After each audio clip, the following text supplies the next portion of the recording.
పసి పిల్లవాడు నవ్వాడు.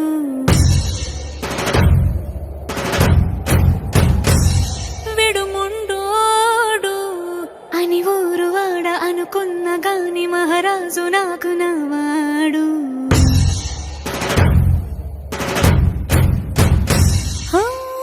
మాట పెడుసైనా మనసులో వెన్న రాయిలా ఉన్నవాడిలోన దేవుడెవరికి తెలుసును నాకన్నా. సూసేకి అగ్గిరవ్వ మాదిరే ఉంటాడు.